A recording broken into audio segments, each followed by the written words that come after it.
अभी जो ऑडियो आप सुन रहे हो ये वन प्लस के कनेक्टर को कनेक्ट करने के बाद रिकॉर्ड हो रही है। आप आवाज़ देख सकते हो कितनी रिचनेस आवाज़ में आ गई है।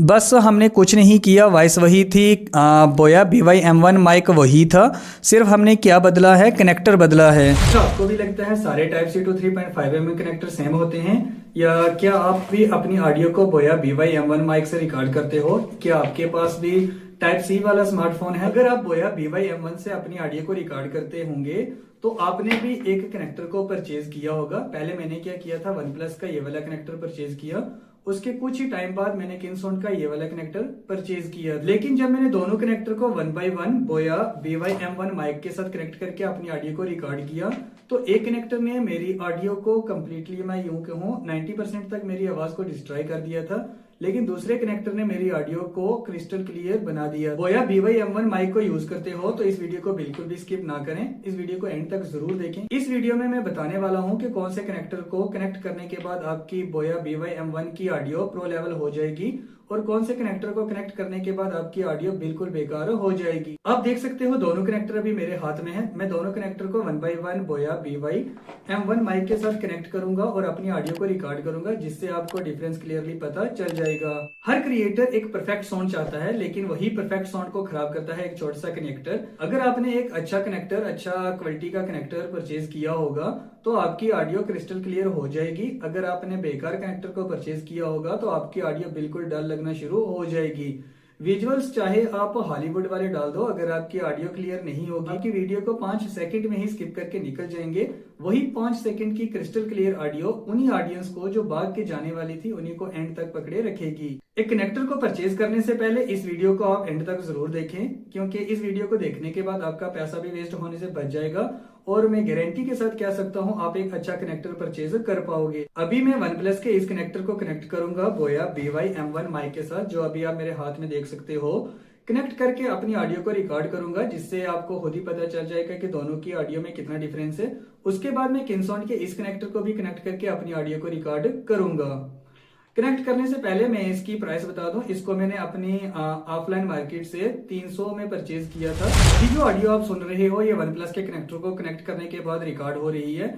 दोनों की ऑडियो को मैं रिकॉर्ड करूंगा, आपको मैं अनएडिटेड और रॉ ऑडियो सुनाऊंगा, जिससे आपको डिफरेंस समझने में आसानी हो जाएगी। इस ऑडियो में आप सुन सकते हो कितनी डेप्थ है, कितनी क्लियरिटी है, आपको लैग फ्री ऑडियो आ रही है या कोई जिटर वगैरह फील हो रहा है, आप खुद ही देख सकते होंगे। ऑडियो के रिकॉर्ड करते करते इसको मैं क्योंकि पिछले 5-6 मंथ से कंटिन्यूसली यूज कर रहा हूँ, तो 5-6 मंथ में मुझे इसमें कुछ प्रॉब्लम्स भी देखने को आई हैं, वो भी मैं आपको इस वीडियो में बताता चलूं। जैसे कि ये वन प्लस का जो कनेक्टर है ये सिर्फ यूं समझो कि ज्यादातर वन प्लस के स्मार्टफोन के साथ ही कंपैटिबल है, क्योंकि इससे पहले मैं जिस फोन से अपनी वीडियो को रिकॉर्ड करता था वो रियलमी का स्मार्टफोन था। तो उसमें जब वन प्लस के कनेक्टर को कनेक्ट करता था बोया BY-M1 माइक से, तो कभी कभार क्या होता था, माइक डिटेक्ट ही नहीं होती थी। दूसरा इसमें मैंने देखा है इसकी जो बिल्ड एंड डिजाइन क्वालिटी है, मैं यूं कहूं बिल्ड क्वालिटी मुझे इतनी खास नहीं लगी, इतना ड्यूरेबल आप इसको नहीं कह सकते हो, क्योंकि 2-3 मंथ में ही ये कम्प्लीटली क्रैक हो गया था। मैं आपको दिखा दूंगा, इमेजेस आप देख सकते होंगे। तो 300-400 के हिसाब से भी ये प्राइस को मुझे लगता है जस्टिफाई नहीं करता। और तीसरी प्रॉब्लम मैंने इसमें ये फेस की कि कंपनी ने कहीं भी मेंशन नहीं किया हुआ कि इसमें डैक चिप का यूज किया गया है या नहीं किया गया है, जिससे क्या होता है इसको कनेक्ट करने के बाद मैं यूं कहूं आउटपुट की कंसिस्टेंसी उतनी नहीं होती जितनी एक प्रीमियम डैक चिप वाले कनेक्टर की होती है। कभी कभार क्या होता है ये बेस को थोड़ा ज्यादा बूस्ट कर देता है, कभी टेरिबल को ज्यादा बूस्ट कर देता है। वो जो कंसिस्टेंसी होती है या वो ऑडियो जिसको ऑडियंस सुनना चाहती है, वैसी वाली ऑडियो को या वैसी वाली आवाज को ये रिकॉर्ड नहीं कर पाता। प्रीमियम डैक कनेक्टर के मुकाबले में साउंड थोड़ी डल लगती है, साउंड में वो रिचनेस फील नहीं होती जिसको ऑडियंस सुनना चाहती है। अभी तक जो ऑडियो आप सुन रहे थे ये वन प्लस के कनेक्टर को कनेक्ट करके रिकॉर्ड हो रही थी। अभी मैं क्या करूंगा, किनसॉन के इस वाले कनेक्टर को कनेक्ट करके अपनी ऑडियो को रिकॉर्ड करूंगा, जिससे आपको डिफरेंस क्या है दोनों की ऑडियो में क्लियरली पता चल जाएगा। इसको कनेक्ट करने से पहले मैं आपको इसकी प्राइस बता देता हूँ। इसको मैंने अमेजन से 800 में परचेज किया था। 800 के हिसाब से ये अपनी प्राइस को जस्टिफाई करता है या नहीं करता है, वो तो मैं इसको कनेक्ट करने के बाद ही आपको ऑडियो सुनाऊंगा, जिससे आपको पता चलेगा। अभी मैं कनेक्ट करके अपनी ऑडियो को रिकॉर्ड करता हूँ। अभी मैंने वन प्लस के इस कनेक्टर को रिमूव कर दिया है और किनसाउंड के उस कनेक्टर को लगा दिया है और अपनी ऑडियो को रिकॉर्ड कर रहे हैं। आप देख सकते हो ऑडियो में कितनी रिचनेस है, कितनी डेप्थ है, कितनी क्लियरिटी है। अभी जो ऑडियो आप वन प्लस के इस कनेक्टर को कनेक्ट करने के बाद सुन रहे थे, आपको थोड़ी नॉर्मल लग रही होगी या थोड़ी डल आवाज़ लग रही होगी, बेस इतना आपको नहीं लग रहा होगा, थोड़ी नाइसी सी आवाज़ें लग रही होंगी। लेकिन अभी जैसे ही मैंने किनसाउंड के उस कनेक्टर को कनेक्ट किया है, आप आवाज़ देख सकते हो कितनी रिचनेस आवाज़ में आ गई है। बस हमने कुछ नहीं किया, वॉइस वही थी, बोया BY-M1 माइक वही था, सिर्फ हमने क्या बदला है, कनेक्टर बदला है। ऐसा लग रहा है एक प्रोफेशनल ऑडियो रिकॉर्ड हो रही है या किसी स्टूडियो से ऑडियो को रिकॉर्ड कर रहे हैं। और यही वो पॉइंट होता है जिसके लोग इग्नोर कर देते हैं। लोग क्या करते हैं, विजुअल्स के पीछे ज़्यादा भागना स्टार्ट हो जाते हैं।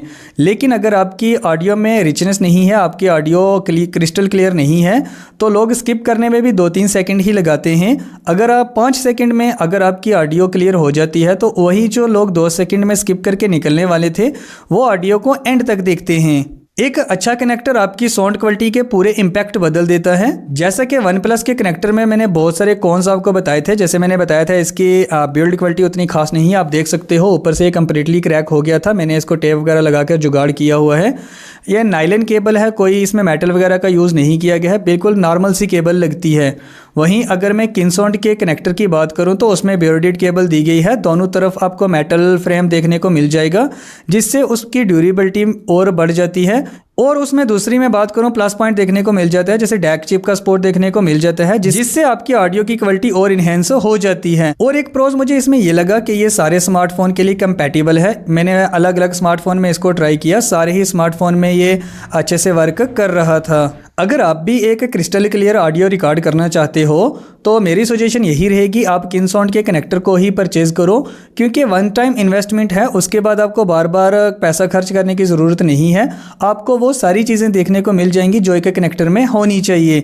और इसकी मैं बेस्ट बाइंग लिंक डिस्क्रिप्शन में दे दूंगा, आप यहाँ से परचेज कर सकते हो। दोनों के कंपैरिजन आपने देख लिया होगा, कौन सा कनेक्टर को कनेक्ट करने के बाद आपकी ऑडियो क्रिस्टल क्लियर हो जाती है और कौन से कनेक्टर को कनेक्ट करने के बाद आपकी ऑडियो बेकार हो जाती है। टेस्ट यहीं खत्म होता है। अगर आपको लगता है वीडियो थोड़ी सी भी इंफॉर्मेटिव है या इस वीडियो से आपकी थोड़ी सी भी हेल्प हुई है, तो आप चैनल को लाइक, शेयर और सब्सक्राइब करना ना भूलिएगा। अगर आपको लगता है कोई ऐसा क्वेश्चन जो आपके मन में हो, हमने इस वीडियो में कवर नहीं किया है, तो आप कमेंट बॉक्स में मैसेज कर सकते हो, वहां आपको तुरंत रिप्लाई मिल जाएगा। तो थैंक यू, मिलते हैं अगले किसी नेक्स्ट गैजेट के साथ एक नई वीडियो में।